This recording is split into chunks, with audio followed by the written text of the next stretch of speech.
Hi, everybody. We're here. We're here finally. We're here to do it. I'm so excited. The day has come. The day has come. Welcome, everybody. We're very excited. We're having a little bit of technical difficulties in the Caterpillar studio.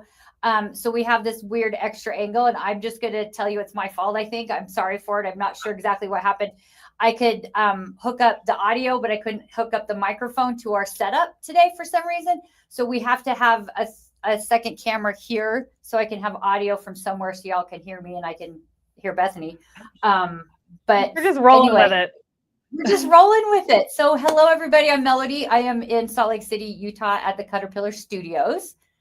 And Bethany is there in Nashville. We're so excited. It's our Riley Blake Sew Along. Yeah. Are you guys ready? I brought my sewing machine to work. Your new one. You just got it. My brand new one. I just got this brand new sewing machine at the last show that I was at in Richmond, Virginia, from Cute Crystal at the Necky booth and the store there that was selling them. And it was the floor model. And I brought it home in my suitcase and I've been using it ever since. It's so fun. So I also have a Necky and it's sitting behind me. But it needs some love. It needs some attention. I'm having an issue with my bobbin that I can't resolve on my own. So I actually broke out a different machine today. Normally I don't bring this one in the studio because it's so big that it literally takes up half my table and half my camera, but I'm just going to scoot over, talk to you over here, and then we'll come over here and sew. But brought this one in from my main sewing room. So, we just are all improvising today, Melody. You're not the only one. We are all improvising today. Bethany and I were both out of town last weekend. Yeah. She was on a girls' trip. I was celebrating my oldest daughter's birthday and with my grandson and my husband, and we were at Legoland and at the beach in San Diego. And Bethany was holed up. I was in the middle of nowhere, Alabama, with no cell service, with my two best sewing friends, and we were held up in this cabin for like Thursday to Sunday.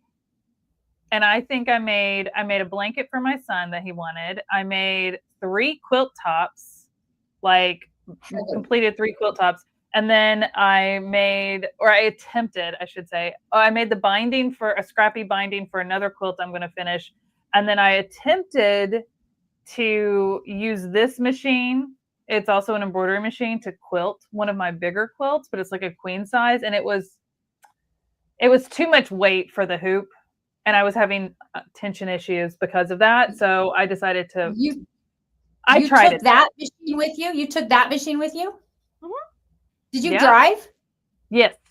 Oh, okay. It was only like 2.5 hours from my house. So. Okay then. No, I drove, and it has a big carrying case to keep it all safe. And I took the embroidery arm and everything with me, which has a whole nother kit. Like my car was packed down. I took my ironing board. I took literally everything and the kitchen sink.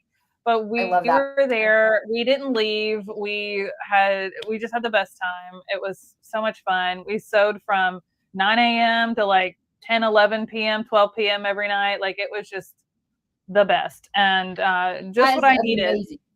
Yeah, it was a good disconnect. It's so good to do that. It's so good to do that. So we were both gone, and we both had our own great times in different ways. And so we're a little not behind. I'm rested. I'm ready for this, but I will say, yeah, I'm ready to knock this project out. And I kind of had a plan. I'm not going to tell you my plan because we're just going to roll with the punches, but I have a goal of what I want us to get through today. And what I want us to get through today is completing 1 full block, at least 1 full block. So I'll sew up more than one, but that way you can see if you're going to do along together, get a block put together, because there is going to be homework between these sessions. And the reason I say that is because if I were to sit here and sew this entire thing live, we'd be live with you all week long. So that would be fun. Yeah, but I will say this is a big project in how big this table runner will be. And there are a lot of pieces if you didn't already look at the instructions. However, it is very repetitive. So please do not be intimidated by that. It is very repetitive. You'll get in a groove. and it's just going to kind of turn into like, this is the fun part of quilting, is just kind of like that easy sewing. So once you get in a groove and you learn how to piece the block together, you're like, oh, that's not so bad.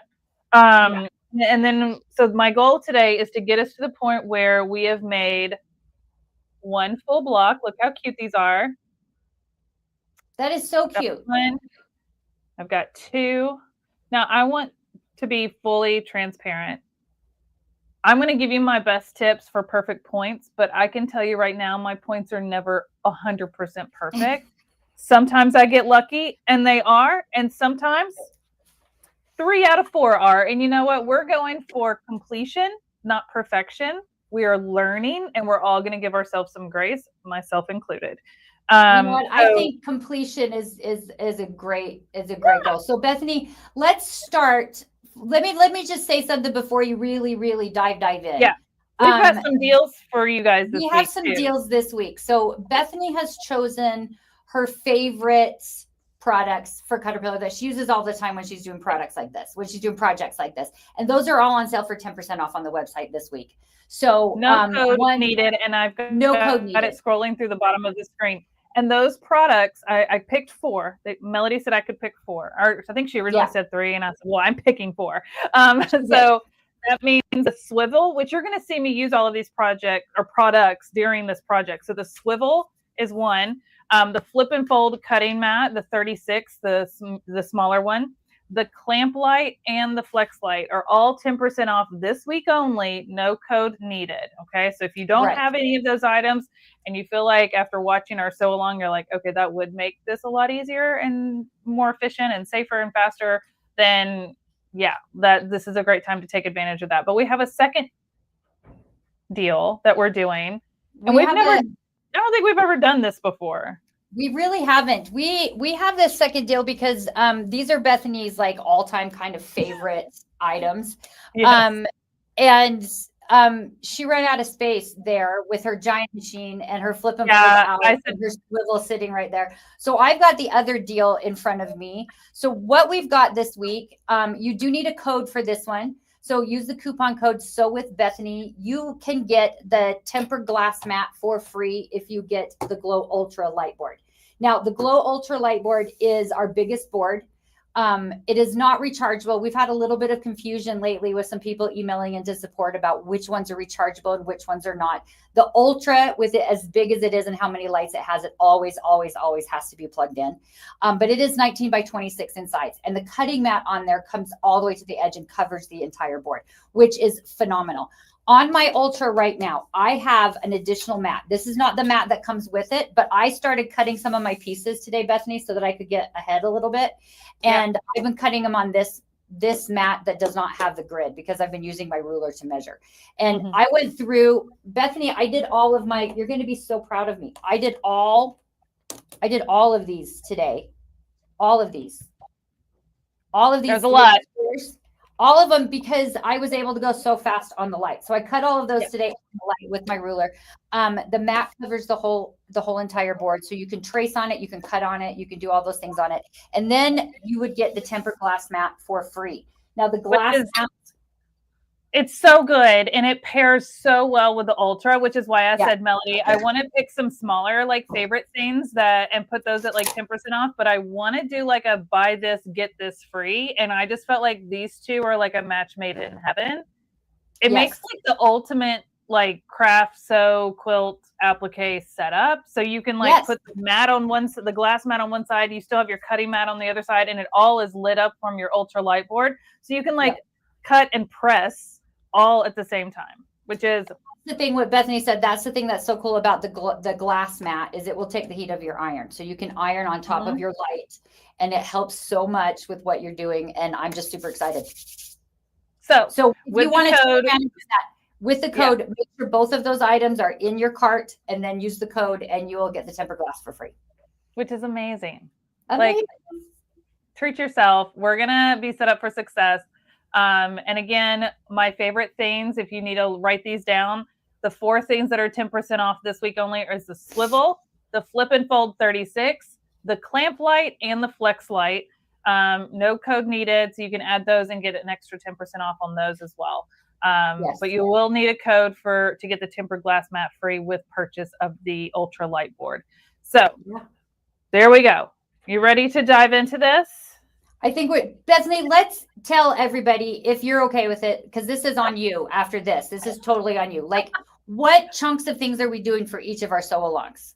Just so I have a good idea of like what we're doing. I know we're doing a block today, but then because I don't have everything cut yet. So no, that's fine. You don't need everything cut today. So my goal today is we're going to go over prepping your fabric, cutting your fabric, reading the pattern, reading the pieces, so how many to cut and everything, going through that to make sure that if you haven't cut your pieces yet and you're going to just watch right now and then cut later, because some people like to watch and then do later. And by the way, this is recorded on our YouTube channel, so you can go catch the replay at any point. I had someone send me a DM earlier today saying, I'm on vacation, lucky you.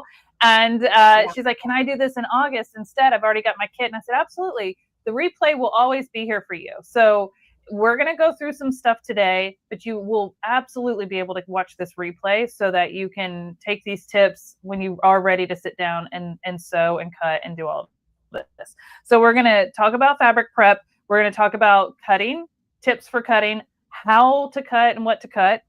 It's all in your instructions that came with your kit, by the way. So make sure you have those. So I'll give you some tips to help with that. And then we are going to piece together our first block, and I'll probably stitch through 2 so that if we have time, so that you guys can see the process to stitch through 2. That way my homework to you is on the next sew along, which is on Thursday afternoon. We will come back and have all 21 flower petal blocks done. Okay. I promise once you get in the groove, it goes very quickly. Okay. I did these 2 right before we got started today. And I already have another one almost done. I just kind of stopped and was helping Melody with stuff. So anyways, you guys can do this. I promise. If you don't get all 21 done by Thursday, that's okay. I'm going to walk you through how to build it and turn it and make the whole quilt top and make a quilt sandwich. Okay. So the goal by Thursday is to have our quilt sandwich.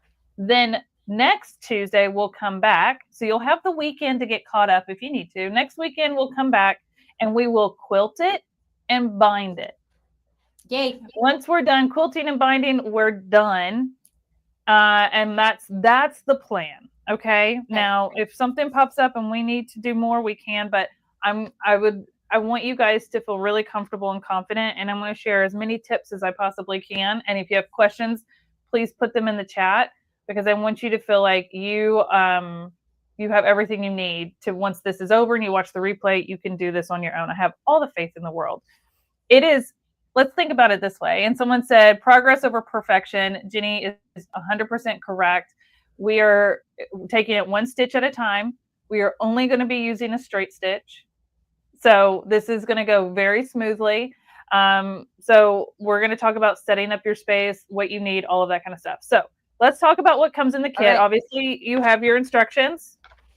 You're going to have your 2 sets of 5-inch squares. These are charm packs. There should be 42 squares in each. Thank you, Melody. There should be 42 squares in each. You should have a purple fabric. This is your binding. This fabric is going to be all of your sashing and borders. So there's a lot of this. And then this right here is going to be little squares around the center of your petals. So all of this is what we're going to be working with. You have everything you need except for batting and a backing fabric that's going to go in the back. So you will need batting and backing for part 2 of our sew along. Okay. So if you don't have that yet, make sure you go and get some. And then let me see what else. Thread. I'm just using a white thread, cotton thread, because we are using some lighter colors and I want to make sure my thread doesn't show. Oh, Melody, I can hear every single keystroke. Sorry. I was just answering someone's question. Okay. Susan said, what are the items? I can put them across the bottom of the screen again real quick. There you go. Okay, perfect. Thank you. I got a little banner for it, so that's perfect. Okay. And I'll leave it there for a minute until we start sewing. I don't want anything to be too distracting. Okay, so when it comes to prepping your material, one thing that I have found that has really helped me with quilting, especially when working with a lot of little pieces, and we are going to be making a lot of little pieces, is to really press your fabric, iron it very well before you get started. So I've already pressed this one, but something else that I have been using a lot lately is some sort of like spray starch, a light fabric starch. There's so many different ones out there. I have a few. Flatter is one of them. Magic is one that I have been hooked on lately. It's got a nice spray bottle. This was brand new before I went on my girls trip. You can see how little is left. So I'm going to use that up this week. But I have another bottle. So there's a lot of different ones. Mary Ellen's Best Press is another one. So find one that works for you. But what I love about it is it kind of prevents like stretching. And when you're working with a lot of little bitty pieces, like we're going to be doing, you'd want to avoid that stretch. And so it just gives a nice crispness when you go to piece and go to press. Look how crisp and clean these corners look. This pressing. And it looks so nice on the back too. Okay, so we're going to talk about all of that. But if you don't have that with you today, that's okay. Just know like something like this might be something if you want to keep doing more quilting that you want to grab. Okay, so I did press this fabric. I'm going to show you how I'm going to cut this. We'll talk about cutting this. I have not cut my binding yet because I don't want it to stretch. I'm not going to cut it until I'm ready for it. So you can just go ahead and set that aside. We don't need that today. We won't need that till part 3. So we've got our sashing, and then these are 5-inch squares. So let's talk about what we're cutting. Okay, let's go to... You open your instructions, and we're going to follow along together on this because I want you guys to get used to reading quilting instructions so that if you do get another kit on your own and you want to be able to do it, you know what all of this means. So on page 2, it has the cutting instructions, and it has pictures of the fabrics and what to cut, which I love. So this is all in color, and the stackers, the 5-inch stackers, which is the charm packs, these actually need to get cut down to 4.5 by 4.5 inch squares. Now I'm going to show you something. Let me switch to my second camera here. And this is where the swivel comes in so handy, because when you're cutting and trimming blocks down, it can be 1, tedious, and 2, once you get it squared up, you're like, I don't want to move this. I don't want to move this fabric. So you're going to take your swivel, and you're going to, now, I recommend doing both of these at the same time. So if you read ahead in the instructions, it'll say to match these up. Well, there's one of each. Okay, so what I did, okay, is I took both stacks, and I took one of each print, and I lined them up on top of each other, just like that. And then I took one of my square rulers, and here's a little trick. Okay, so when you have ruler here and you have ruler marks here, it can get a little confusing. So I took some tape and put it along the 4.5 inch point. So this is 4.5 inches, and this is 4.5 inches. So then I just have to line this up with the edge of my square. So now it's lined up here and across here. Now I do have my clamp light on here. I have it in the corner so I can still see, but don't forget it's got a light on it. And then I can hold this and really get in here. And I like to kind of really hold it on top. So the clamp light is really just kind of giving me that extra light that I need. But don't forget, if you have that ultra glow board, you could put your swivel right on top of it and see right through it, and it can glow for you. So now I've trimmed off this side and this side. Okay, now if you struggle with going across this way, don't forget this whole thing swivels. So you can go one way and then cut and go the other way. Okay, so that's going to make it a lot more efficient. And then I already have these two perfectly sized and matched up. So what I'll do is take the next two off the top, place it one on top of the other, And we're just going to keep doing that over and over. When you do 2 at a time, I would not do more than 2 at a time, and because then you might get a miscut, okay? And we don't want a miscut.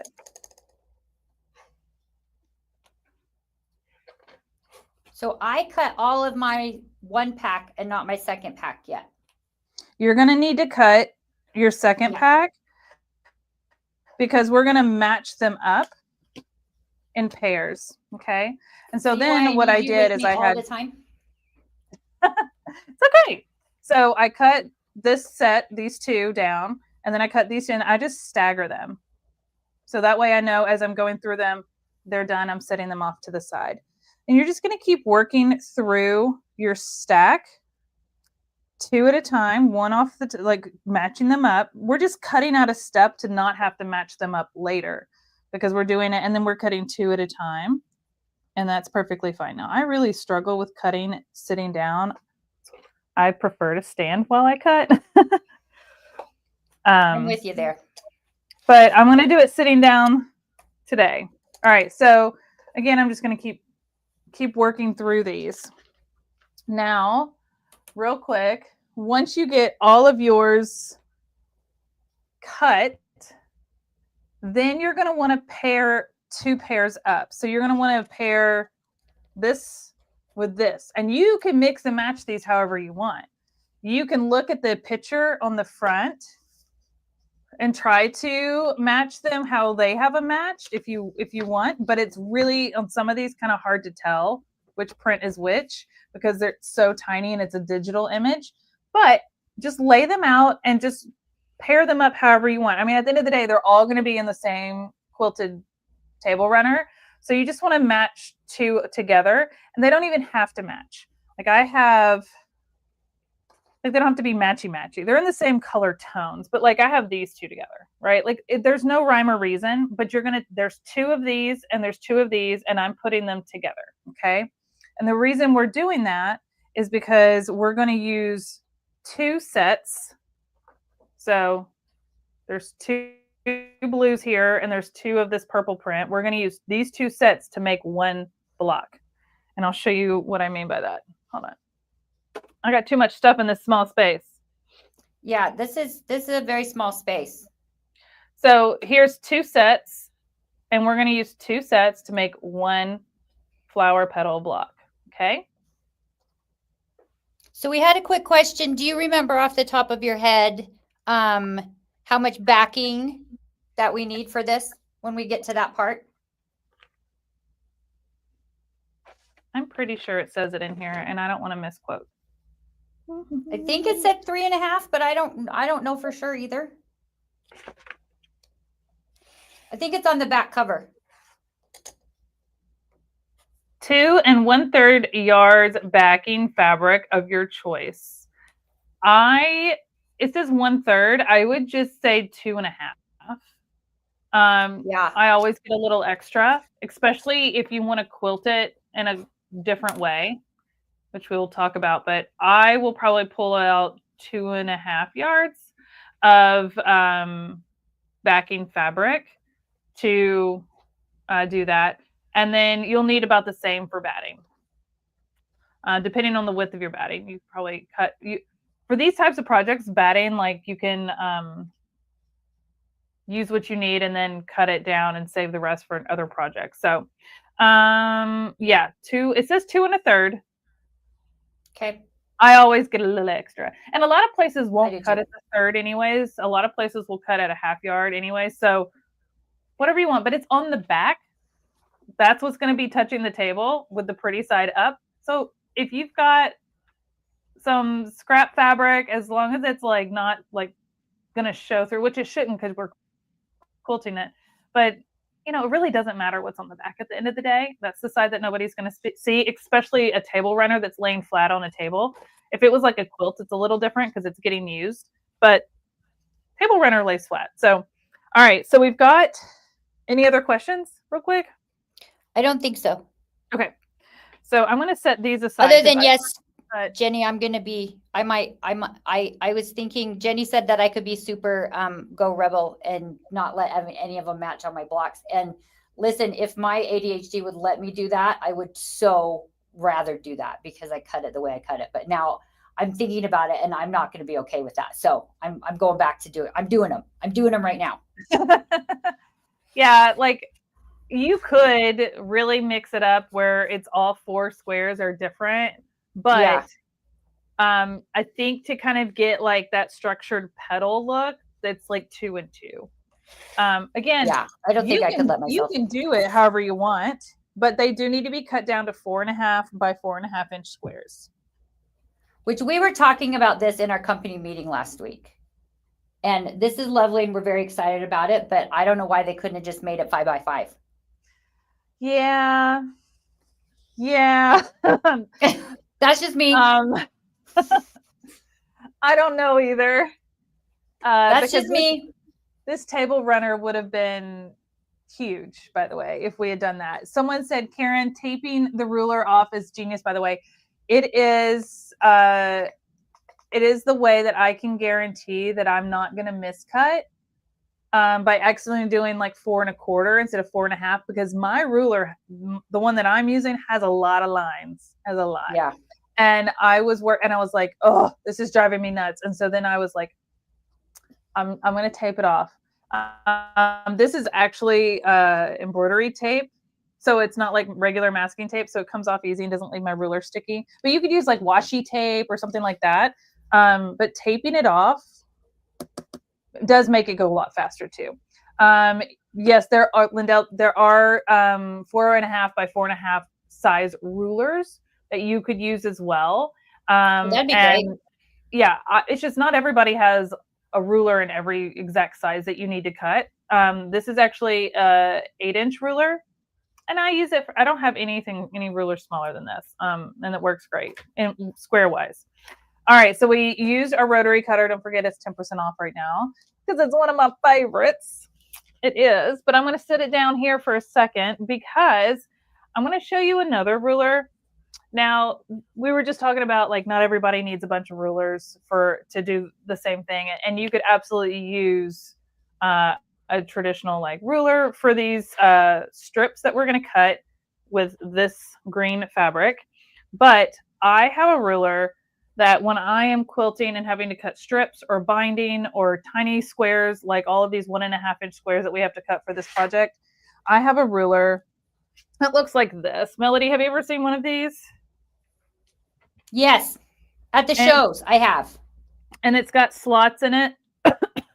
And it's like every 1/2 inch is a little space to be able to cut. So you can lay your fabric down and then put this over and then just cut strip after strip after strip. And then you're not having to move a ruler. So that's what I'm going to do for cutting these little green squares. And by the way, as I cut them, I check them off. So as I finish cutting my pieces, I'm like mentally like, done. I've done that, move on.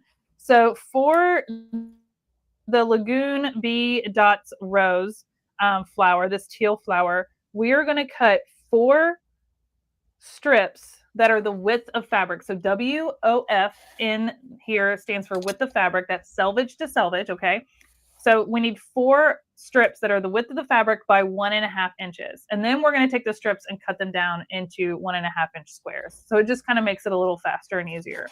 So I pressed my fabric and I did fold it to line up the selvage with the other side of the selvage. So there's going to be one side that's white and one side that's just kind of frayed and it's got little holes. That's the opposite selvage, okay? And you're just going to line those up.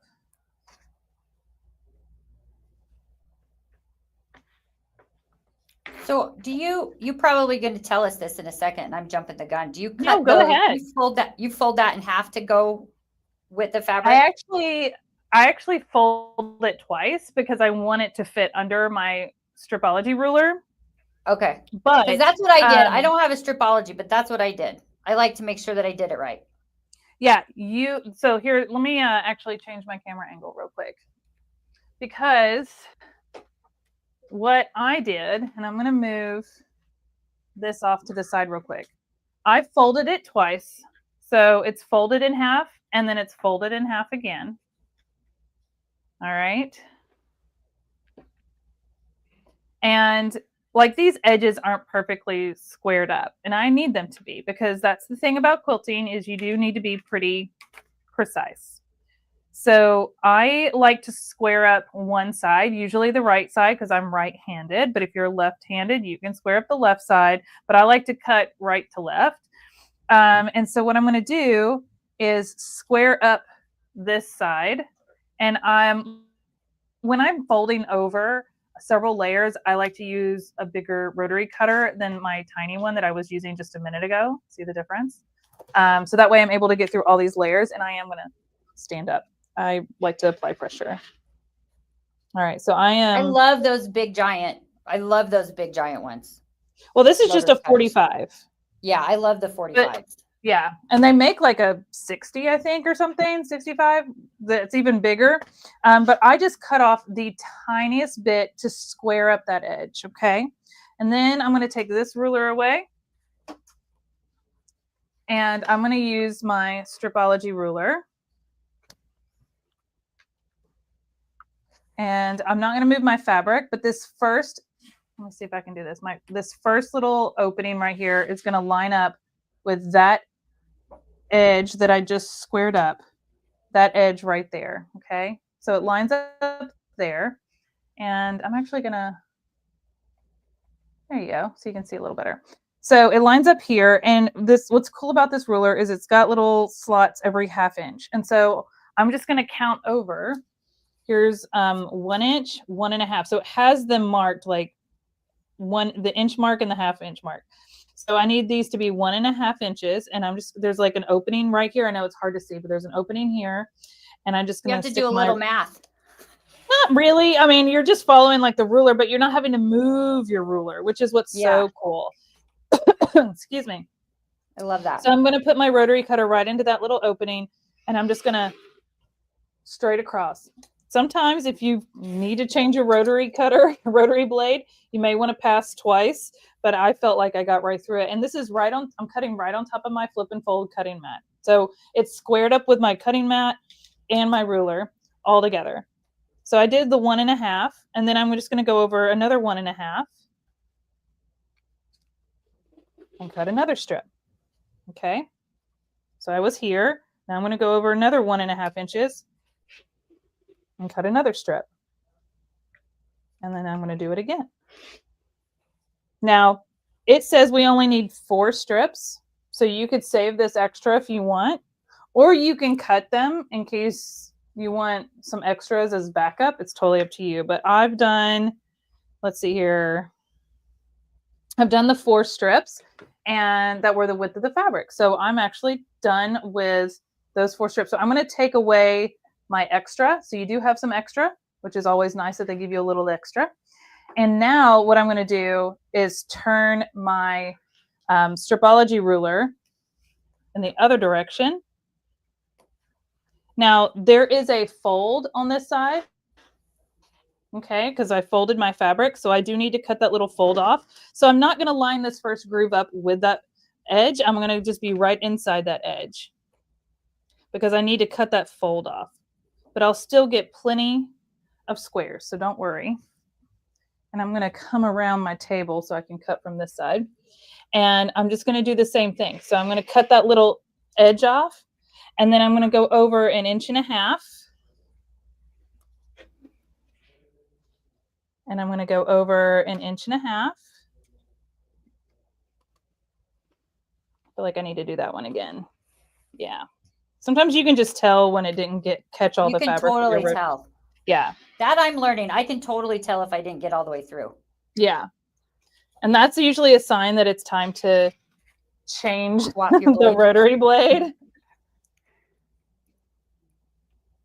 And I'm just going to keep doing 1.5 inches cuts all the way across. So now this is literally the fastest way to make all of these little squares. Now, how do you make quick, I want to hold on 1 second. I did cut into my selvage because remember we folded this fabric, so there's still, so we won't use the selvage ones, but we'll use the ones that are underneath. So go ahead and cut across there. Okay, I just wanted to say that real quick. And then when we're done, real quick, I just want to show like these little pieces. Well, yeah, I didn't catch it real well on this end, did I?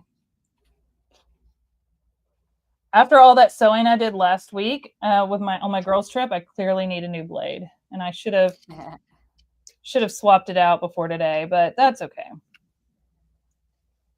And I cut a whole nother one of these kits with the same rotary blade. What was the question? I'm sorry. So that's okay. Jenny's question was, how do you make sure that your fold is straight before you start that squaring up process that you're doing? It's okay to press it. It's okay to press it. And that way, you know, and I lined my fold up with one of my lines on my flip and fold. So your cutting mat, line it up, square it up, and that is your square. And then you're going to cut, and then you're going to cut. Okay. So look, here's my, clearly need a new rotary blade. Well, they're all sticking together. Oh, I got some little loose hairs, as my mom would say. Okay, so here's one little stack of squares, but there's actually 4 in here. Okay, so as I go through, I can just pull these apart. Yeah, I should have changed my rotary blade.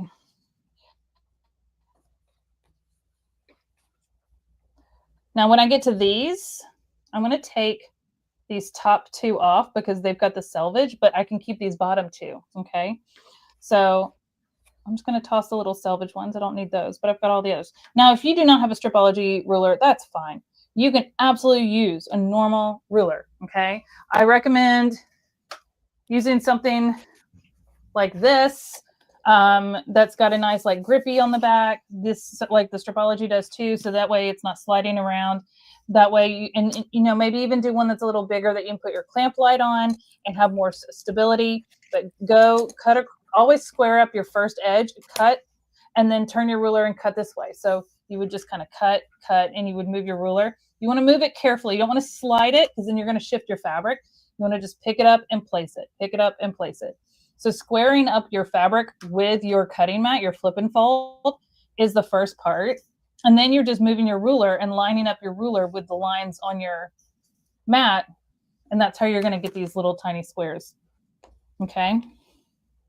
Now, excellent. Some people have like a die cutting machine, like a Cricut or a Singer Memento, or, you know, Scan and Cut.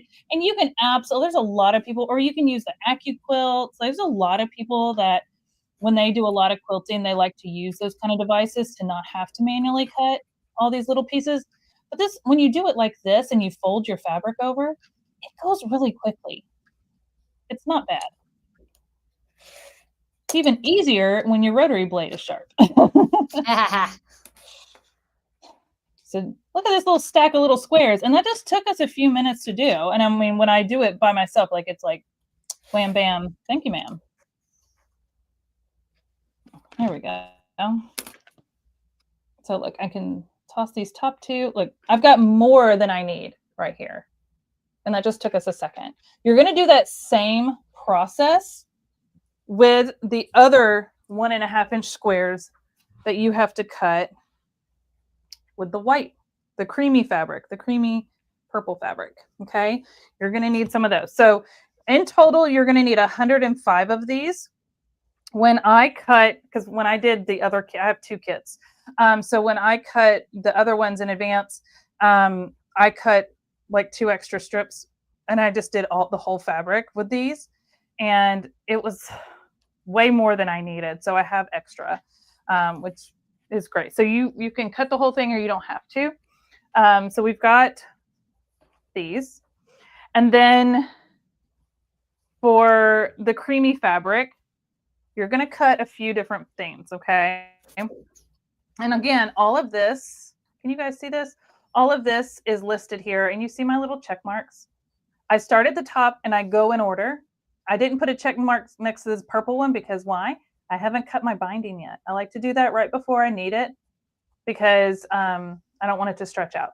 So I've cut my squares down to 4.5-inch squares, all of my charm pack. I've just cut all of my 1.5-inch squares in that little teal fabric. And next is this creamy color.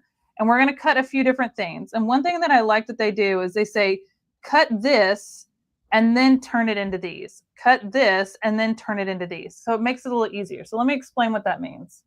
Okay. So this is called Taffy Warmth, which I love the name of this fabric. Let me find it. I got it over here. Okay. Taffy Warmth.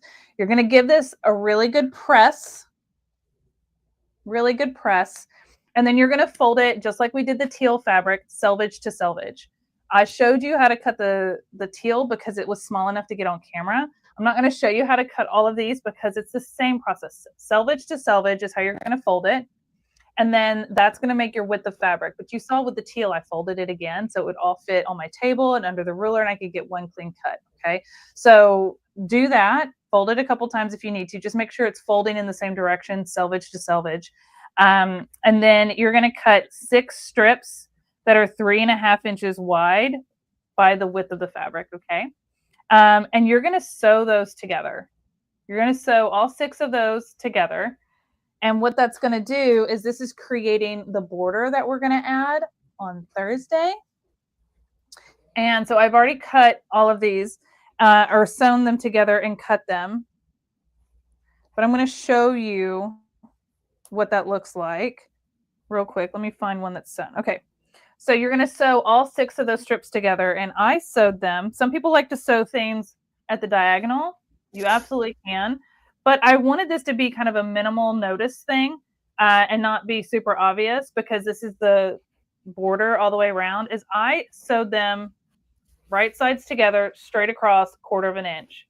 So once you cut all 6 of those pieces, you're going to put them face to right sides together, and you're going to sew them end to end, and you're going to have a first end and a last end, and then all 6. It's like one long piece. Okay. Once you make one long piece, then you're going to go to your cutting mat and you're going to cut 2 of them to 69.5 inches long and 2 of them to 35.5 inches long. So that's the length of our table runner and the short sides of our table runner. Now, I do not have a cutting mat or a table that has 69.5 inches to cut. So what I did is I divided that in half and I just got to that halfway mark and then folded it over and then cut it. Okay. So that's one way. But so what it's going to do is you're going to get all of your strips. So this is one of my really long ones. And then you're going to have 2 long ones and 2 short ones. And that's your borders. It's really simple. Cut them 3.5 inches wide, sew them together end to end. You don't have to do this right now because this is something that we will be doing. We'll be sewing up on Thursday. Now, did I starch my charm packs? Lindell, I did not starch my charm packs, mainly because I don't have the patience to do all of that. But once I start sewing them up, I did starch them. And I have not had an issue with any stretching. So good question. I did starch all of my fabric that had folds and creases, which is all of my other fabric. My charm packs, I did not. Diane says she has 3 of the Stripology rulers and they're so worth it. They really are if you're going to do a lot of quilting and piecing and stuff like that. I have to stand up to cut also. It gives you that visibility, right? Yeah. And you feel like you have a little more control over your ruler. Just a little bit, yeah. Mm-hmm. Mm-hmm. Let's see here. Okay, I think we've answered all the questions so far. So you're going to have in total, you'll be left with 4 strips that create your border. So we're going to set those aside. Now, one thing I like to point out in the instructions is they have you label things A, B, C, D, E, and F.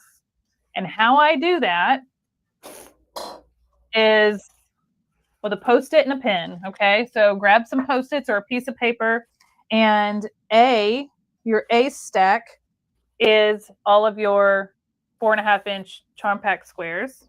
So we've got A. Your B is all of your teal, and I literally just have it stuck right onto the top or right next to my little stash of pieces. Let's see here. these borders, these wider borders that are 3.5 inches, they do not get a letter. They got left out of the letter system. So just set them aside. They're the widest pieces that you're going to cut, other than your charm pack squares. So they're pretty obvious what they're for. Then the rest of these, out of this fabric, is going to be your sashing. Okay, so we have a few different pieces for sashing for different steps in the process. Okay, so we're going to skip ahead to E because we're going to use E today. And E is 84 1.5 by 4.5 inch rectangles. And I like to show you where they go so you can visualize it.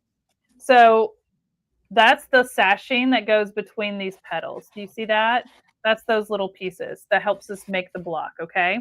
So what you need to make these blocks is these little sashing pieces, your 1.5 inch squares in the creamy fabric, your 1.5 inch squares in the teal fabric, and your charm pack, okay? So if that's all you want to cut out today, that's fine, because that's what you're going to need for what we're going to do today.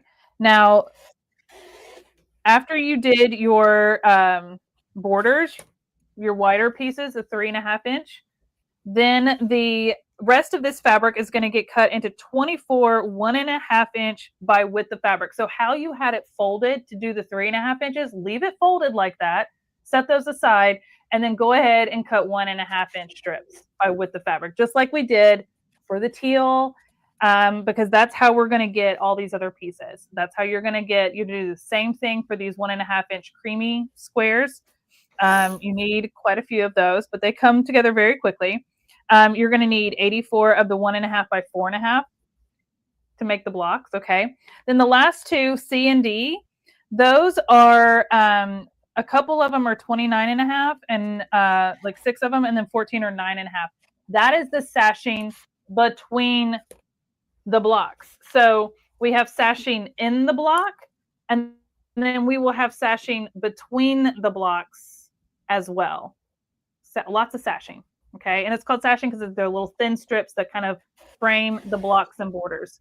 And then you put your border around the whole thing. So it will all come together. This really isn't bad. I've had quilts have a lot more pieces than this. This seems like so many. Yeah, it does. Seems like so many. And I will say Lori Holt's patterns are kind of known for having a lot of pieces, but that's also why her patterns also have a lot of detail in them, and it makes them very beautiful. But let me tell you, you need 4 of your pieces for what we're going to do today. Okay. So don't. 4 of which pieces? You need A pieces for A, which is your charm pack squares.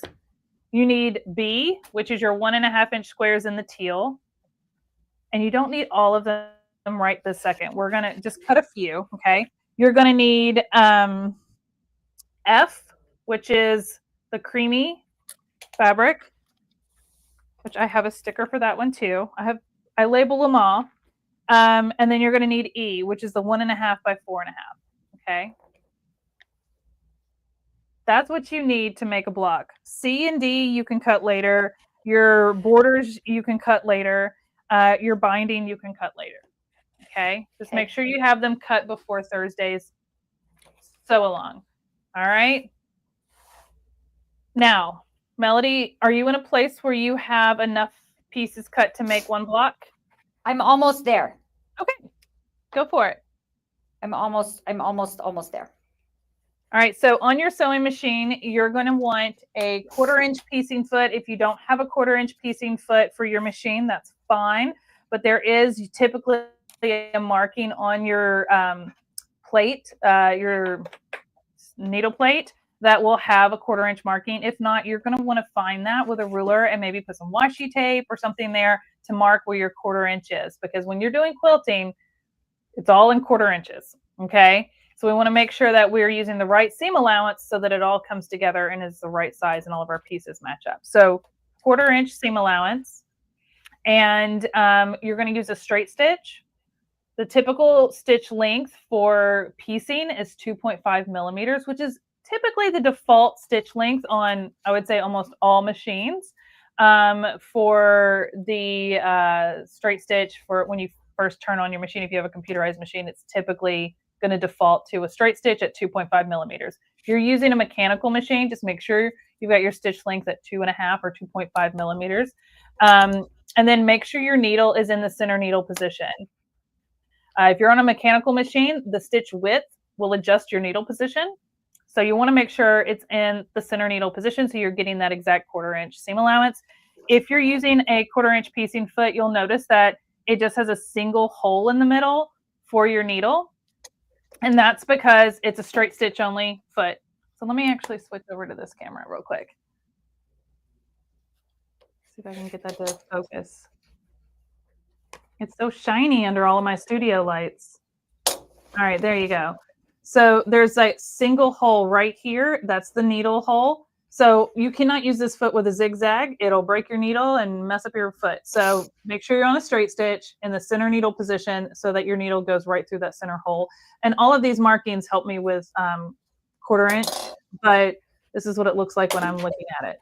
Okay. So from that needle over to the side, that's a 1/4 inch. So I line the edge of my fabric up with this side right here, the right side of my foot. You're going to use this same thread in the bobbin as the top. So cotton, I'm using white because that kind of aligns with the fabrics that we're using. We can talk about other color thread for when we get to the quilting part. That's the visible part. But since we are using quite a few light colors, especially with this cream, I'm stitching everything with white, or a cream color is fine. That way those stitches don't show through, okay? Catherine says she puts all her pieces in labeled baggies to keep them together. Catherine, that's a great idea. That is a wonderful idea, especially with so many tiny pieces. So if you have little baggies and you want to write on them with Sharpies, you absolutely can. Because I know I'm going to sew this whole thing up this week and I'm not like dragging this project out, hopefully. Then we can, I'm not too worried about it. But yeah. All right, you guys ready to put a block together? We're going to do it. You guys are going to do it. All right. I'm so ready. So go ahead. No, I was just gonna say I'm so ready. I'm so excited. I'm ready. Right. I've got enough. I can get at least one done, or maybe two. Okay, cool. I'm ready. We're going to practice together. Remember, you guys can watch the replay of this. So we are going to do this method. Now, they call it the S&F method, and the S&F method stands for stitch and flip method, and it's actually really, really simple. So let's stitch and flip, okay? S&F method. So like I said, you only need a few pieces, and we're just going to do a little bit at a time. So I'm going to set these over here out of the way so I can show you what to do. So on your A block, your A pieces, that's your charm pack pieces that are cut down to 4.5 by 4.5. You're going to take a matching set and another matching set. And we're just going to, I like to lay out my block as I build it, okay? Especially if you're new to this, take the time to just lay it out, okay? So what we're going to do first is turn these into petals.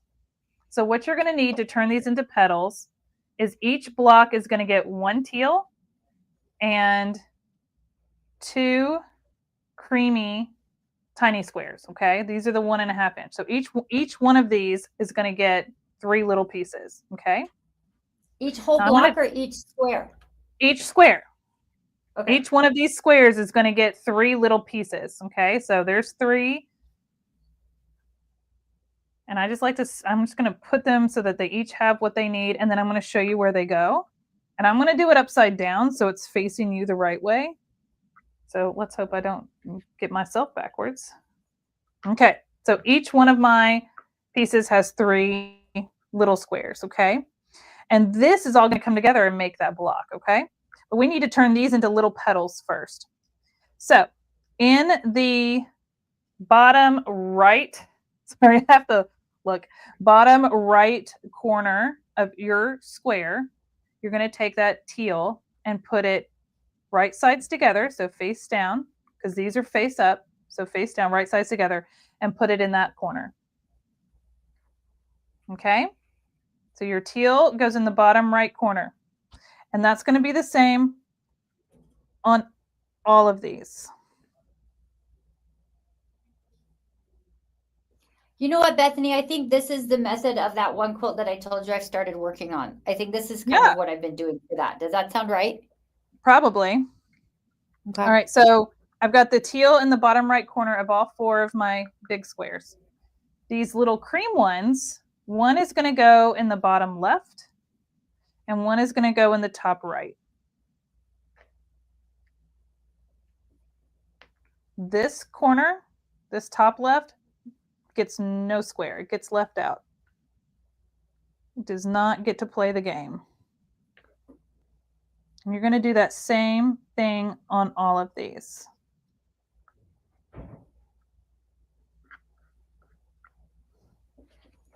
Now, I find that these stick together pretty well, but you are more than welcome to stick a pin in it, add a clip to it, whatever you want to do. It's totally up to you. All right, so see how all of mine look the same? The teal is in the same corners, and the creams are in the same corners, and these corners do not have a square. This is how your pieces, every petal will come together the same way. And you're going to do quite a few of these, okay? Now,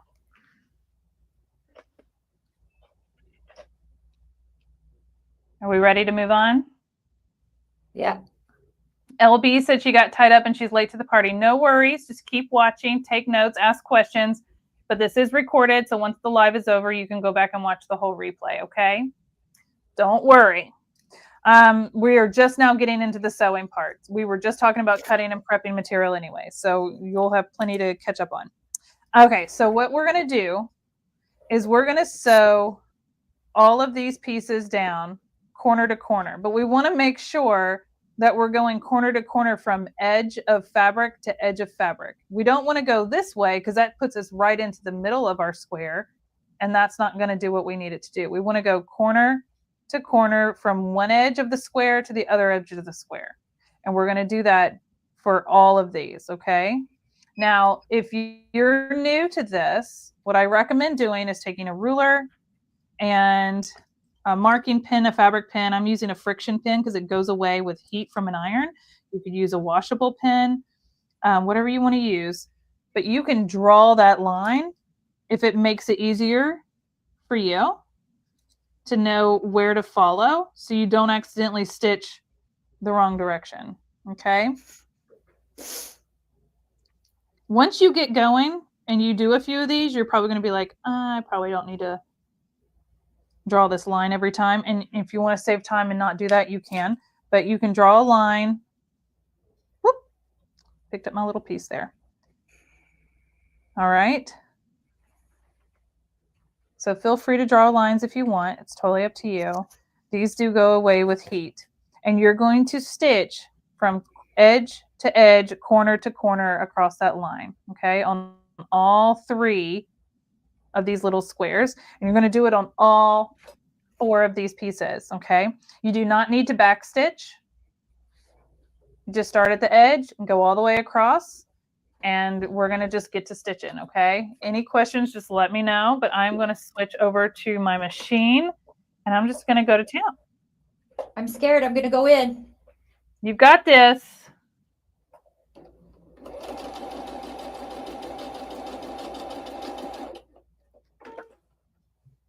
I love my new machine. I'm so glad.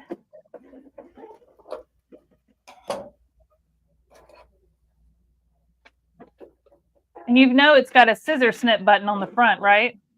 Yeah, I do. But every time I use, you know how I told you, I was telling Bethany when I first got it that I hadn't fallen in love with it yet because I kept having problems with it. Every time I use that thing, I do something wrong. And so it's if I stop snipping your threads, it's snipping them, but they're getting caught up some weird way. And so as long as they don't do that, then I don't get it caught up. So I'm sure it's something I'm doing wrong. I just have not gotten to figuring it out yet. Scissor snip buttons on some machines can be a little finicky, and it might just need to be looked at. Yeah.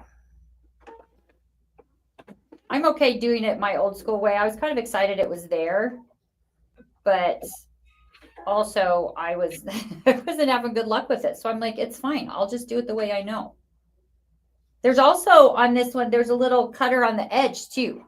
Yeah, and most machines will have that too. Yeah. I just love the scissor snip button because it saves thread. But now I did not draw lines on these. I don't know if you guys can see on my machine from that angle, but there is, you see that red on my finger? My machine has a laser.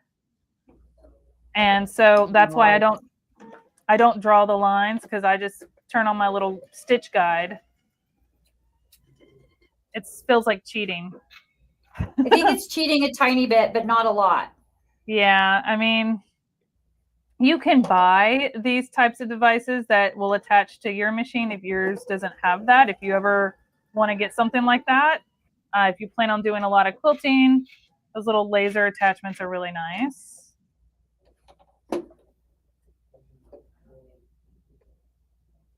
That's why I really prefer this machine for my quilting one out of all the machines that I have. I wasn't planning on bringing it in here today, but makes it really easy. So what I'm doing is I'm just going through and sewing all these little squares down on all 4 of my petal squares, okay? So I'm just going to do that step, and then we'll go to the next step. You'll be amazed at how quickly like this really does come together. I will say the little note that you said, make sure you're going from edge of fabric to edge of fabric. On that one that I'm working on at my house, I messed up a couple of those and did it the wrong way. And that was not good when I sewed into the middle of the fabric instead of edge to edge.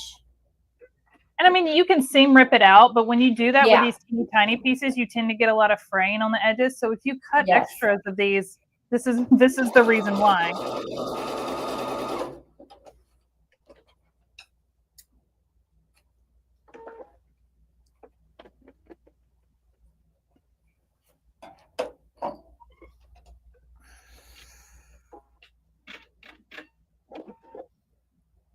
So while we're doing this part, I just want to remind everybody that I am cutting my fabric on my Ultra with the cutting mat that comes with it. I'm going to be showing you that I will be ironing it on my light, on my tempered glass mat. And if you go to caterpillar.com and put the Ultra light board and the tempered glass mat in your cart, and then use the coupon code Sew with Bethany, you will get that glass mat for free, which is really, Bethany went rogue with that one. I was like, can I please give it away for free? It's my we don't do that. But the glass mat is such a great thing. I was making some Christmas ornaments with my grandson because, you know, you can never start that too early at my house. And we were painting these little wood ornaments with acrylic paint, and we did it on top of that glass mat. And when we got done, I was able to clean that so very easily. Some of it got stuck on there and dried up on there, and I just scraped it off with a razor blade. So it is such, and then we used the hot glue gun on there. This glass mat is just the best thing. I mean, it's really the best crafting mat for all kinds of stuff. It's probably one of my very favorite products that we have as well. Amanda asked a question. She said, if your machine doesn't have a snip button, could you chain piece all the same corners and then go to the next corner and save thread? Absolutely. I love chain piecing. I chain piece quite a bit. If you're going to do that, what I would recommend doing is maybe pinning your squares. I don't know if you saw while I was sewing, but like I would go to sew like the first one and then this one, because I don't have my extension table on here. It just this one kept falling off. So just pin your squares in place, or if you have an extension table, that wouldn't happen. But like, yeah, chain piecing is great. You can pin them all on or do one at a time if you want. It's totally up to you. There's a lot of different methods. I'm trying to keep it really simple for our beginners. Yeah, I was going to say that sounded a little fancy for me. So I can show you what that means if you want. It basically just means like, let me switch back to my machine. It means that I've got this square here, and I'm going to, let's pretend these aren't here. I'm going to stitch all the way to the edge of this square. And instead of stopping and cutting my thread and turning, I'm going to take my next square and line it up right next to it. And I'm going to just have a few stitches in between, and I'm going to stitch. And then I'm going to take my next one. I'm going to line it up, and I'm going to stitch. And that's chain piecing, where you're doing a lot of the same step over and over and over. And then when you're done, you would trim it, and then you would trim these threads in between. And then what you would do is you would take it and then go to your next piece, and you would do all of this. So you could absolutely do that. And chain piecing is a great method for doing a lot of repetitive steps and stitching. Okay. So yeah, you can absolutely chain piece. Very cool. So good question. Thank you, Amanda. I'm going to switch back over here, and we're going to trim these down. Do you have yours stitched up, Melody? I do. Okay. I do. Sweet. I'm going to zoom in so you guys can see a little better. All right. So you can use scissors. I'm going to use a rotary cutter. You can use a ruler if you need to. So you could use a regular ruler. I've got this little add a quarter ruler, which is a 1/4 inch ruler. It's actually made for foundation paper piecing, but it works great for other things. But basically what you're going to do is you're going to trim off this outside corner. Okay. So to the right of your stitches, which looks to the left for you guys, because I'm right-handed, and this is one thing I cannot do backwards is cutting. I think that's fair. Yeah. So you can trim that down to 1/4 inch, and you're going to just, trim off your little thread tails. Okay. And you're going to do that on all the corners that you just stitched. Okay. This is that stitch and flip method. Okay. So we've stitched stuff down, and this is what you're left with.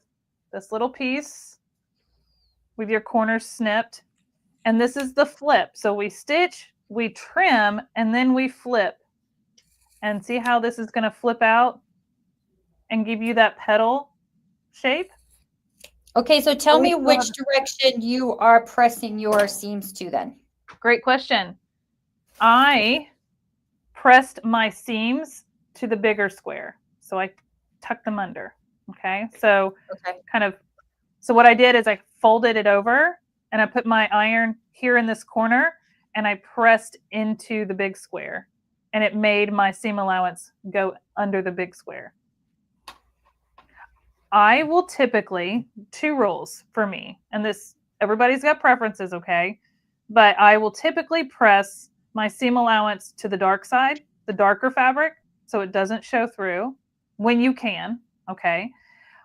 Or I will press my seam allowance to the bigger piece, if that makes sense. This is such a tiny piece that if I had the bulk over here, this wouldn't lay very flat. And as I add other pieces to it, it's going to get off. So I find it best to put my seam allowance to the bigger piece and see how much flatter that lays. So I have more control over that corner, and it stays nice and square. Okay. And then as long as you do it the same with all of them, you should be good, right? Yes. Yes. You want to be consistent with your pressing. So all of my little pieces press into the seam allowances, press into the big square. Okay. So I'm going to trim up my other pieces. Someone just asked if we sell the lasers for sewing machines. We do not. We do not. There's a few brands out there that do. I don't know much about them because I just have the one that's built into my FOF, but I do know that they exist. Never say never, but right now we don't have something like that. No. Do you have to go to boring Amazon? That was cute.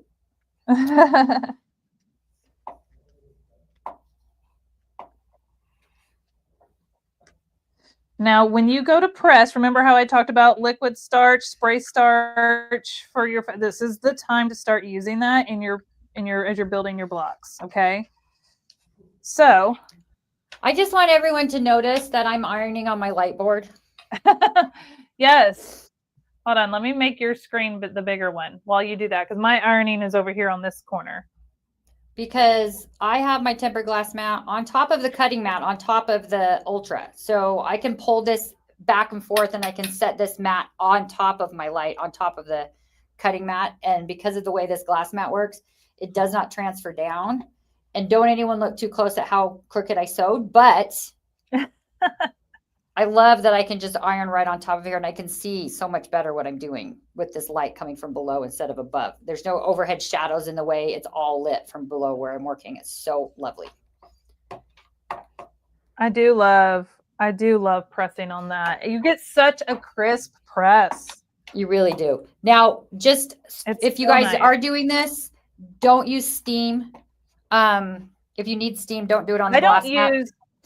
I don't use steam regardless. Steam can cause stretching and shrinking.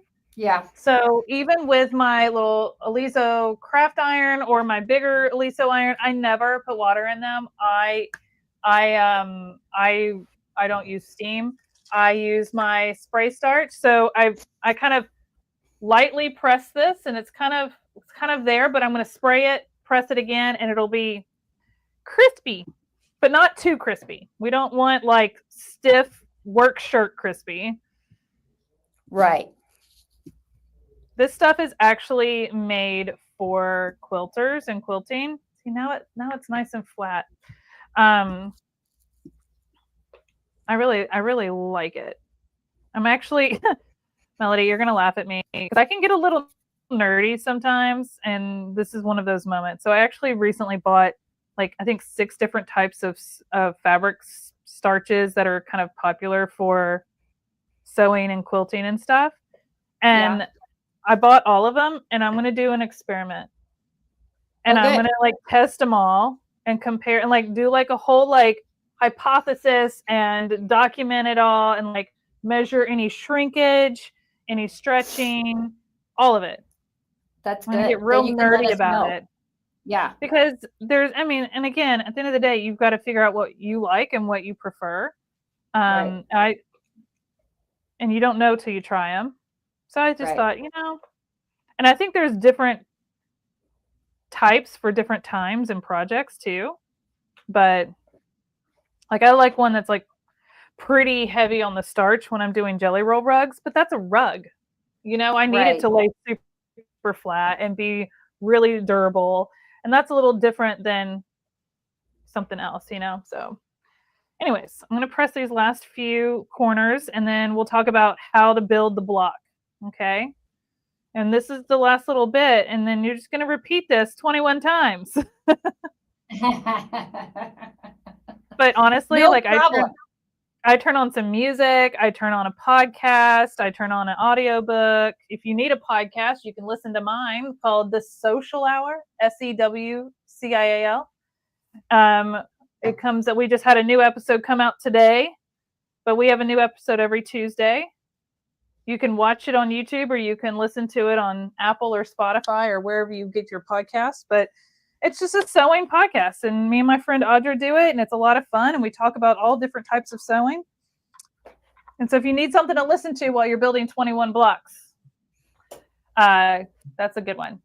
How do you get an even spritz with starch? Well, part of that is getting one that has a good spritzer. I really like this Magic. Okay, I ordered this off Amazon. I also hold it away. I hold it up and spritz down. I don't get close. And just a light, you don't need much. Sometimes if you can want to press them all and then put them all together and I'm a good foot and a half away from my fabric when I spritz it. So I don't get big spots. So good question on that. All right. So we've got our 4 squares here. Let me press that. I think I dripped some while I was over here pretending to spray. Got a few little drippy drips. And they're not crispy. They're just perfect. Okay. All right. Y'all ready for the next step? I'm ready. This is where I'm scared. No, this is easy. Okay. I'm going to make it easy because I'm a visual person, and most people who are creative like to visualize it, and that's what helps. Okay. So I'm going to take my pieces, and you'll notice that I have opposites across from each other. and my little teal corners are pointing in, okay? So lay it out like that and leave space in between, okay? So you've got that, Melody? You've got it laid out? Yep. Okay.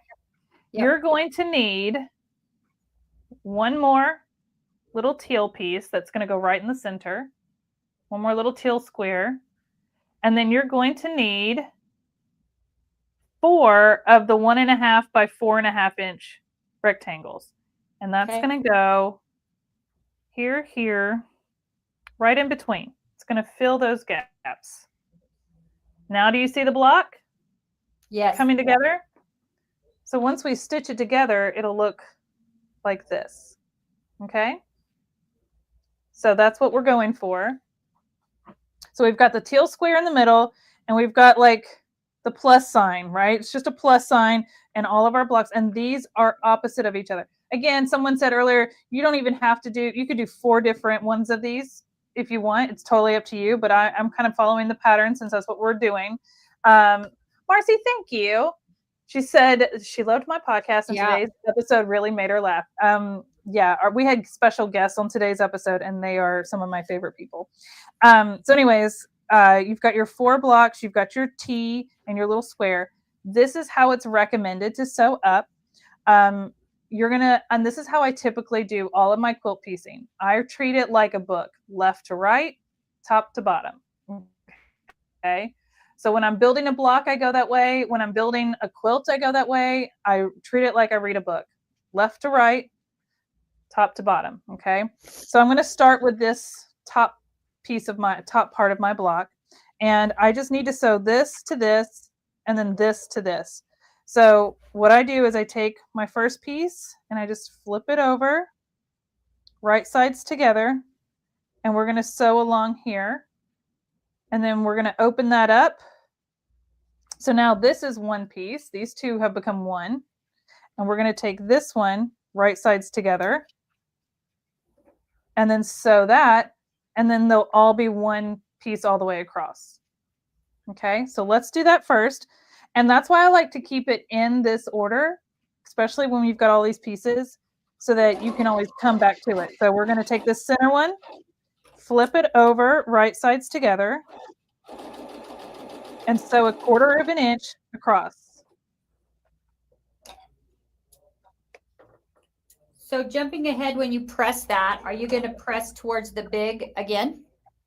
Yes. Okay.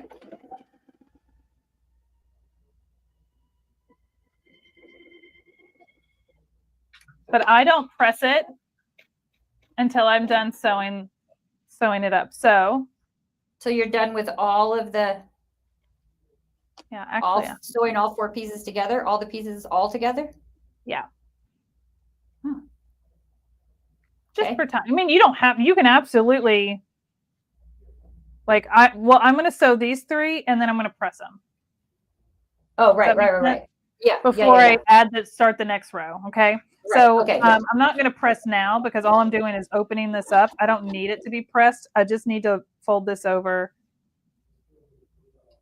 on top. Right. They don't really need to be pressed until you're sewing, like until your whole row, until the whole row is done. Gotcha. Yeah.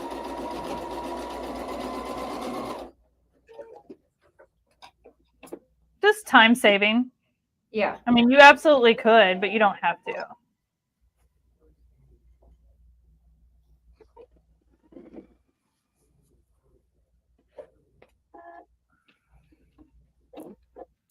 So now is when I would press, and I'm going to run my iron right in between these and press them out towards the bigger squares. Okay. And then I'll flip it over and give this a nice good press on the top as well. Okay.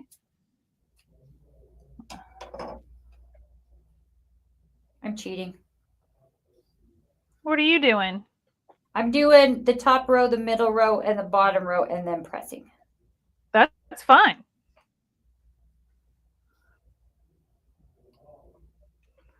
So here's my top row, nicely pressed. And we're going to come back down. Sorry, I have like 2 different buttons to hit. So here's my top row. And do you see how it kind of shrinks up on you? Okay, so I'm going to leave this here and I'm going to sew these 3 pieces together. So this one is going to get stitched here, across here, and then when it opens up, I'm going to flip this one over and stitch it across here. Okay. So just like Melody's doing, we're going to build all 3 rows and then we'll put the rows together.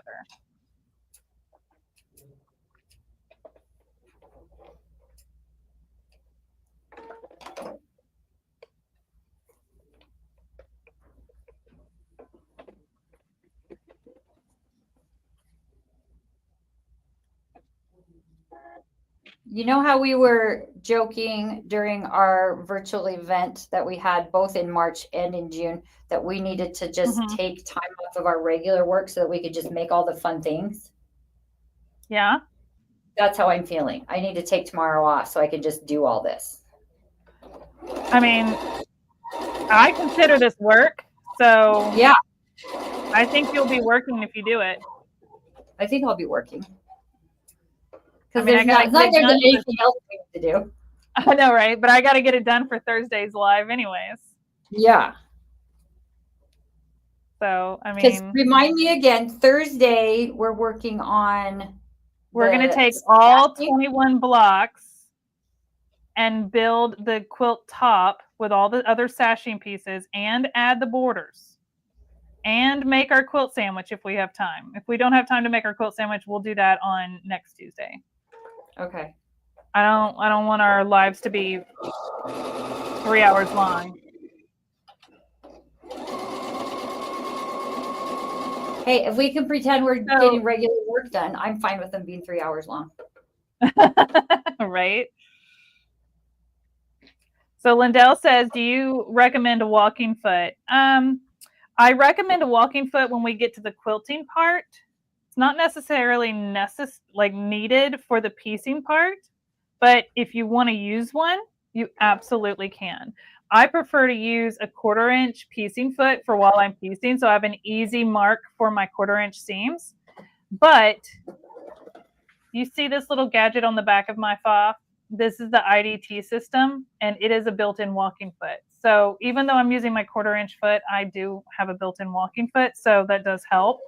So if you're finding it easier, I say that, and then my thread gets caught underneath. If you find it easier to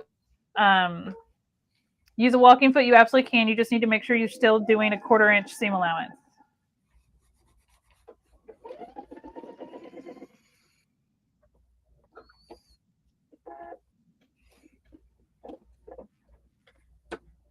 My thread got stuck under there. That happens sometimes. All right, so I'm going to go press this really well. So all of my rows are nicely pressed, and you want to make sure you press before we sew our rows together, because that's going to help us get those really nice points. That's where I'm the most scared, I think. I've got some tips for you. Okay. I've got some tips and tricks, so don't worry. Okay.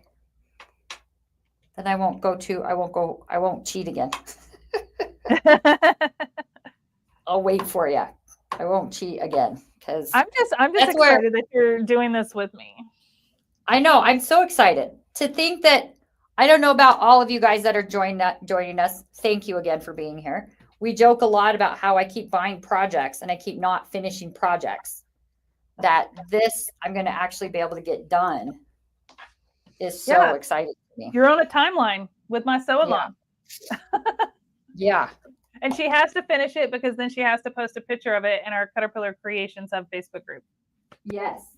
And I would love to see all of your progress as well. So if you're not already a part of our Caterpillar Creations Hub Facebook group, go over to Facebook, ask to request to join the Caterpillar Creations Hub. So just go in the search bar, type in Caterpillar Creations Hub, and it'll pop up, request to join. I approve everybody that joins. We've got over 700 people, I think, in that group right now. I know, it's so great. And people post their projects, what they've made. And I want you guys to share your progress on this project. And if you have questions, you can leave them in that group too. Yes. All right. I have the hiccups. This is the second time today that I've had the hiccups. Okay, so I've got row 1, row 2, and row 3. And now we just need to sew these rows together to finish our block. And that is our block. Okay. So we made our petals. We added our sashing here and here, and now we're just going to sew it up. Okay. So what we're going to do is I'm going to take this centerpiece and bring it up right sides together to the top piece. Now we want to line these up. I'm going to zoom in. I'm going to zoom in real close. Okay. We want these to line up just like that. Like, so when it folds open, that these seams are perfect. Okay. That's what we want.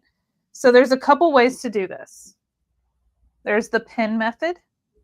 And the pin method means you get it lined up as best you can with your hands, your fingers, your eyes, and you stick the pin through the stitches on one side and you stick it straight through to see if it's through the stitches on the other side. If it is, then you can pin it and it should hold. And you would do that for both sides. Okay. The other method, and my preferred method, because pins and I don't get along very well. If I pinned every single one of these, there would be so much blood on this project. I am the worst. We don't need that. Yeah. Yeah. And I'm just not the best at it, but I like clips. And so I'll just line it up and clip it. Now with the clips, what's nice, and I'm going to take this pin out real quick. When you clip it, I'm going to turn it around so hopefully you guys can see this. When you clip it, you can fold it back and see that it's lined up. Now that's not to say that it might not shift while sewing. It happens to the best of us. But I like that fact with clipping. I kind of have like a little quick check because it's not all pinned down. So that's my personal preference. You can do it however you want. Like I said, there's more than one way to do everything when it comes to sewing, and no one way is the right way. The reason there's different ways is people can figure out what they prefer. So see, I fold these up and they look like they're pretty good. So what I'm going to do now, I'm going to zoom out a little bit. So this is my top piece and this is my center. I'm going to sew 1/4 inch across here and then fold that open. And then I'm going to sew this to this in the same way. I'm going to line up my points with the other side of this. Okay. Melody's already off to the races. I am. I did it. I clipped them. Yeah. I got clips when I was at the Seattle show. And I started using them on that quilt that I was working on at home. And I got a little tear in my eye because my poor mother would have died to have clips instead of pins. Like she would have loved that so very much. Yeah. She used to pin everything all the time, and she would hate to pin everything because it would just take too long. So she would just go through and willy-nilly do stuff, and it wouldn't be quite right, but it would be fine. She would have loved pins. So I was like, oh, too bad. Clips. She would have loved the clips. I was like, oh, too bad. She never really got to even know that they existed because they're still relatively new as far as, I mean, I stopped sewing for a little while, but they're relatively new for me anyway. And yeah, they've become more popular. I use them a lot for garment sewing and bag making. And because I've gotten so accustomed to using them, it just like made sense for quilting. I love them. I think they're the best little invention ever. Of all the little inventions, this is one of my favorite little inventions. It's like, and there's different types too, but I just get like the cheap ones off Amazon. Yeah, it's like when after we had our kids, Bethany, it's probably the same for you. And then I had my grandson and I went to go buy him those jammies that they sleep in at night. And oh my gosh, they zipped from the foot instead of from the top. So that if you have to change them in the middle of the night, it zips up from the foot. So you don't have to completely undress them anymore. Oh. And I was like, why did nobody? Brock. You did with Brock?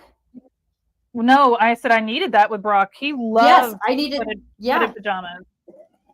I needed that so bad with my kids. He got too big for him and he cried. He was so devastated. So then I took socks and sewed them to the bottom of his pajama pants so his socks wouldn't come off and they would be. Oh, I love that. That's so funny. I love that. But yeah, he was so upset when they finally like outgrew the size range for fitted pajamas, and he just. And I was like, bro, and it would be like dead summer, and he'd want to sleep in those. I'm like, he would wake up sweating, but he just loved them so much. There in the South, that would be a sweltering heat too. Yeah, for sure. Year round. Okay, so are we pressing these towards the big side again? Yes. So let me switch my camera to here. All right. So I sewed up the top and the bottom. Sometimes you get some threads that pop through because I don't know about you, but I'm like the worst at trimming my threads as they go. Yeah. But what you're going to do is see how it's wanting to curl into the center here. We're going to put our iron in there and we're just going to press all of this out this way and then flip it over and give it a really good press. And this is when I would do another like good spritz of spray starch and get that nice and flat. So it ends up looking like this. And then using either the pin or clip method, you should get those corners matched up pretty well. I'm scared to flip it over and look. Let me see. You got to show and tell. Now look, I'll show you this one. I know, I will. This one's not 100%, but it's pretty good. That's pretty good. Let me iron this and then I'll see how we did. This one, I had one corner that got a little more off. It's okay. Because think of how many of these we're making, you know? I know. No one's going to see which one was the first one. It's fine. It's totally fine. I don't have spray starch here at the office, so. That's okay. And I didn't like include that in like a need, but I just like to talk about how it really will give your pieces and your blocks a lot of like structure and stability. So that way, especially with working so many tiny pieces, and then that way it kind of prevents stretching. And then when we go to put all of these blocks together to make the whole table runner, it just is a little more sturdy. So I'm going to, and you know what's funny is I'm sitting here spraying this, but my Diet Coke is sitting right next to it. So I'm pretty sure there's spray starch in my soda. That's okay. You know what? That's okay. All right. I'm going to flip my camera here. And we're going to take a look at see how good I did. I'm going to zoom it up. Wait, did I flip it? There. Okay. That looks so pretty. Oops. Everybody, I'm really bad at these, like, Melody, they're like backward cameras. Congratulate her on her block. I did it. Good job. This is, I think, my first ever like square quilt block because I showed you that stuff I started working on. And it's so different, and they're all different sizes. But this, look at that. I did it, guys. Yay! You did it. It looks so good. I love it. I can't believe it. You did it. I believe it. Look at that. Yee-hoo. Yee-hoo. I did my first quilt block. I love it. I love it. Yay. All right, so now here is mine. So that is one block, and you're going to repeat that, like I said, 21 times with all of your charm pack pieces, okay? And you're going to take your 2 matching sets, lay it out every single time with all of your pieces. Don't try to skip steps, especially if this is your first time doing something with a lot of pieces. Don't try to skip steps. Just take the time to lay it. I have been quilting for a long time. I've been sewing for a long time, and I still lay out each block as I do it. Now, there's some people who are able to just chain piece everything, and that's great for those people, and I love that for you. I'm not one of those people that I need to like, unless it's the same basics thing, but this has got a lot of pieces. So I like to just build one block at a time. Build that block, set it aside. Build that block, set it aside. And just do a few at a time. Get up, take a break, come back, do a few more. Don't feel like you have to sit here and do all 21 of them like I'm probably going to do, but that's just how I'm wired. Like I said, I turn to an audiobook or a podcast or some music, and and I just sit and knock it out. But I'm a very fast sewer, and I go kind of slow on my lives, but I like fly through these. So yeah, we're gonna come back on Thursday, same time, same place. We're gonna take all of these blocks, and we're gonna take our sashing and our borders. So we're gonna take C and D pieces plus your 3.5 inch strip borders, and we're gonna build the entire quilt top. So are you going to help us again? I know you went over it a little bit. What you need help with? Well, you went over it a little bit. We cut those 3.5 inch wide strips, right? Yeah. So we talked about all the cutting that needs to be done. When you cut those 3.5 inch wide strips, it says to sew them together, like end to end, right sides together, 1/4 inch seam just straight across, open it up.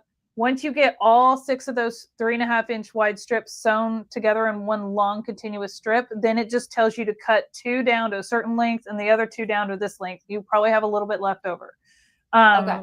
But that way, all of your border pieces are cut and prepped and already sewn together. We kind of talked about that earlier on. I don't know if you saw that because you were cutting, but I did. That's why I asked again, because I know you were talking about it, but I was like counting 4.5, 4.5, 4.5. And so I missed part of it. So, okay. So we just sew all of those pieces together into one long piece. And then, okay. And then you cut it down into, there's two that go down the length of both sides of your table runner. Or like, this is what's going down. That's framing in the sides of your table runner. So these 2 long ones, the reason they have you sew them together is because the fabric's not long enough to get all the way across this. It's big. Right. Catherine just said, I've actually made this runner and was surprised how large it was. You need a pretty large table. I plan on using mine as a bed runner. I pressed all my seams open. So yes, Catherine, you can press your seams open, or you can press them to one side. It's like, again, I love that there's so many, there's times and places where if I'm lining up a lot of points into a star, like I did with all my half square triangles over the weekend, I will press my seams open to eliminate so much bulk in one place. But for this, pressing to one side is fine too. It's totally up to you. But yeah, so you're going to cut your strips, sew them all together, and then cut these down. Now, when it says to cut the long ones, there's 2 that are 35.5 inches long, and that's for the top and bottom of the short ends of your table runner. Then there's 2 that are 69.5 inches long. That's for the long sides. And what I did is I divided that in half, and I think it was 34 3/4, 34.75. So 34 3/4 inch. And I started on my thing, and I went all the way to 34 3/4, which, by the way, the flip and fold has the 3/4 mark on it, so you know exactly where it is. Yes. But I went to there, and then I folded the strip back over on itself to double it, because otherwise I didn't have a way of and I didn't want to move my fabric and it not be exact. So that's when you cut it. You folded it in half and cut it. And then I cut it back at where I had started, right? So then it was one long strip, and then I opened it up, and it was 69.5 inches long. So that's how I cut those longer ones, because and that's the thing that's so cool about the flip and fold. I'm just going to show you, this is one of Bethany's favorite sets on sale this week as well. So this is the mini one. The flip and folds, you can cut on all the different sides, but one of my favorite sizes of the little flip and fold is the long one. So this is like 11 by 36. So you can cut that. You can set your cutting mat to this size and do that. And it doesn't have to take up the whole table space, because you just need the strip size. So the way that these flip and folds open is so cool to cut your strips on. I love it so much. No, it's great. And I actually open mine up all the way, and it fills this whole side of my table. And then I have my sewing machine over here. So I love it. I love it so much. I am building my next block. Okay. So you're just going to keep building your blocks one bit at a time.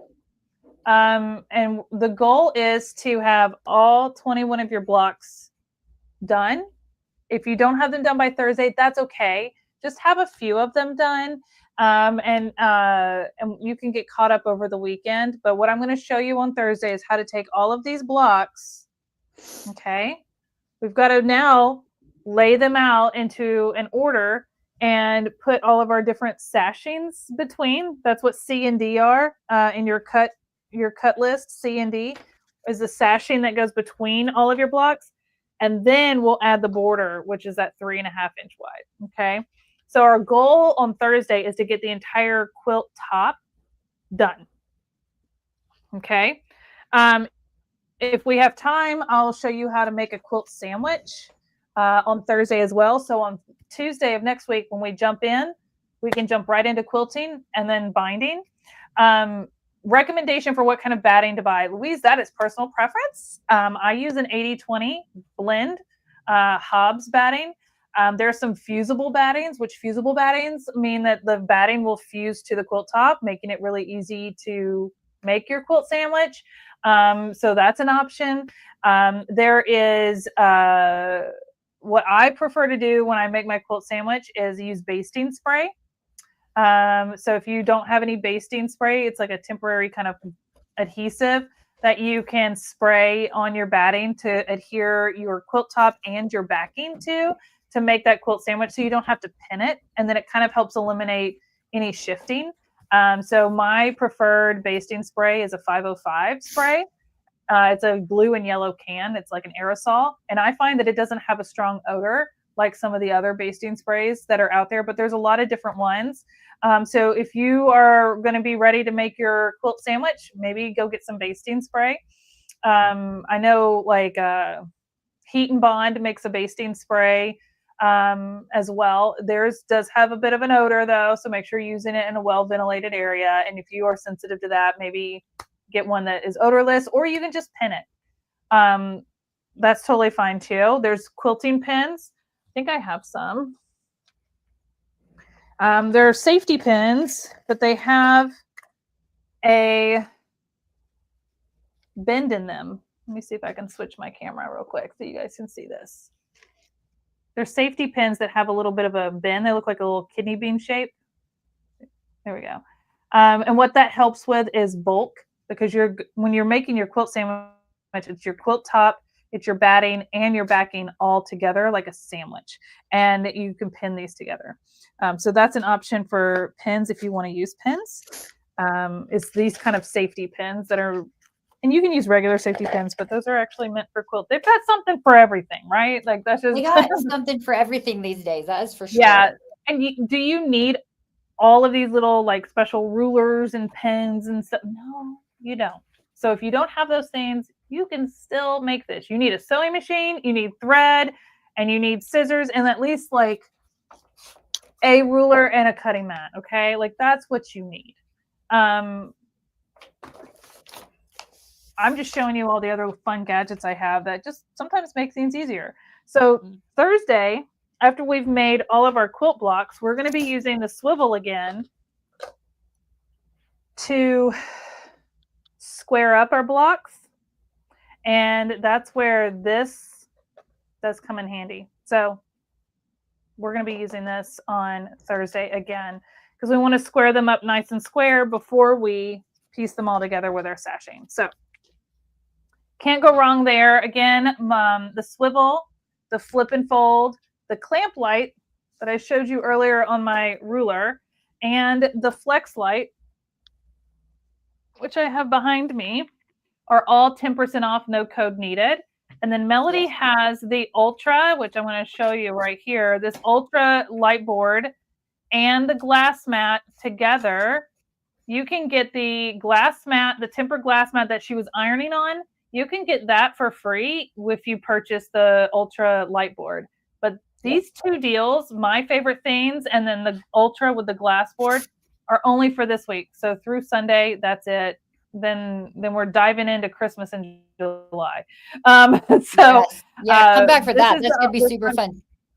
Yeah. So Yeah, the Ultra and that glass mat are just a match made in heaven, and they are two of my favorite things. But I was like, I want to go rogue, and she let me go rogue. She's like, I have more than two favorite things. So I was Bethany like, went can a I have little rogue as usual. all the Can favorite you have things? all the favorite things? Yes. And No. of course you can. Of course, we always can, because we want to share our favorite things with you guys. It's my favorite thing too. I also want to point out that the mat that's on this Ultra, the cutting mat that I've been using on the Ultra, is a separate mat that just doesn't have grid lines. The one that comes with the light board has grid lines on it. This one does not. If you want to have one of those, you can get those on the website as well. It's the Ultra Gridless mat.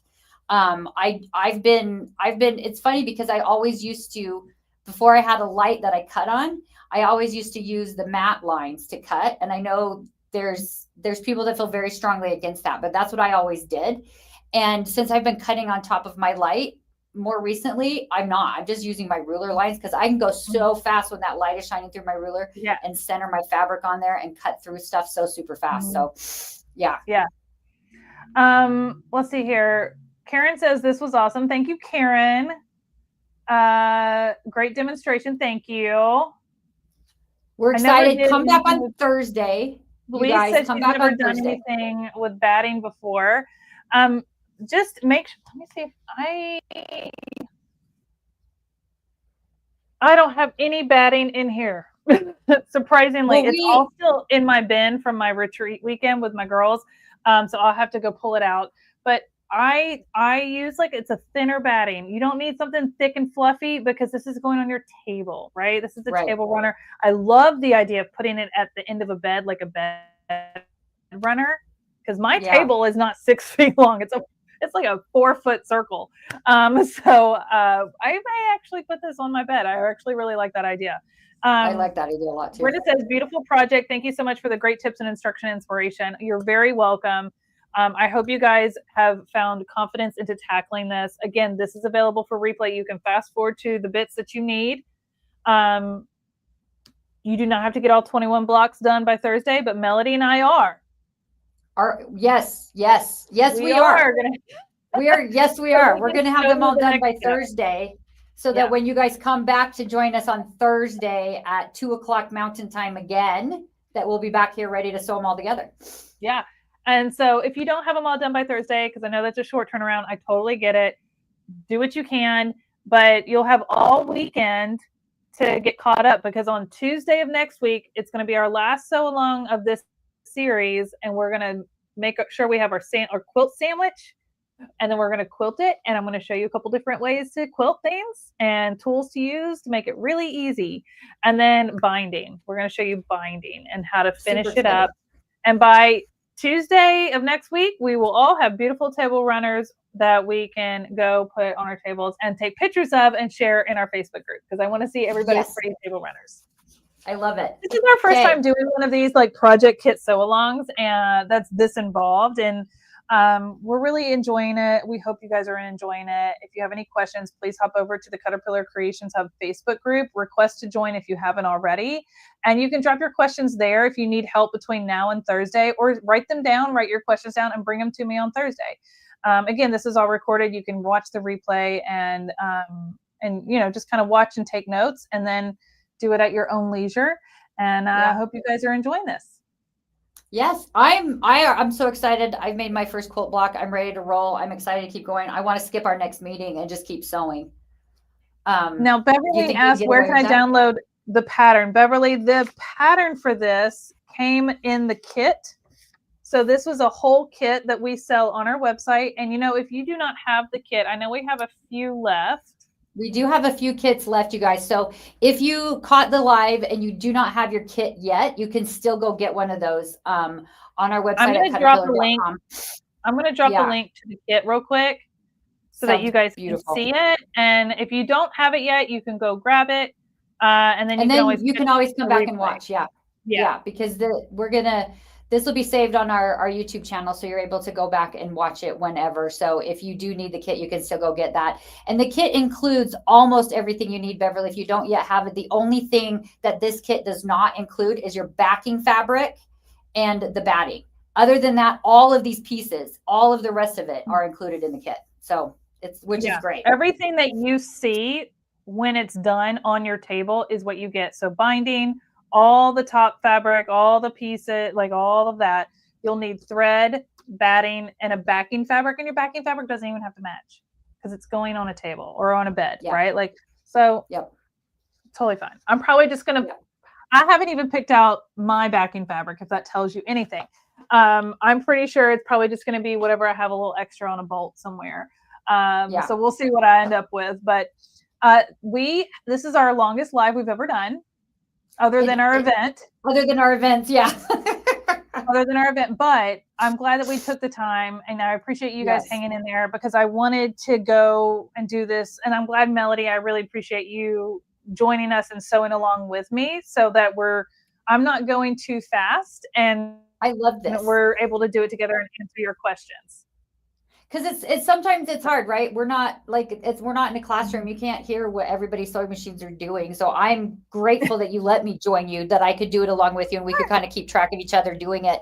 And I'm really excited. This is going to be super cute. And my mama would be so happy. She's going to be so proud of you. I'm proud of you. I'm excited. This is so fun. Okay, before I cry all over the place again, as usual, like I always do, thank you guys so very much for joining us. Come back on Thursday, which is the 17th at 2 p.m. Mountain Time. Come back to our YouTube channel here, and we will be doing the next steps. Bring your blocks. Try to get them all done. Gold stars for anyone who can get them all done. I'm gonna hope I can get mine done by then. Yes, I'm gonna be stitching quite a bit tonight. Yep, for sure. Thanks, guys, so much. Thanks. See you then. See you Thursday.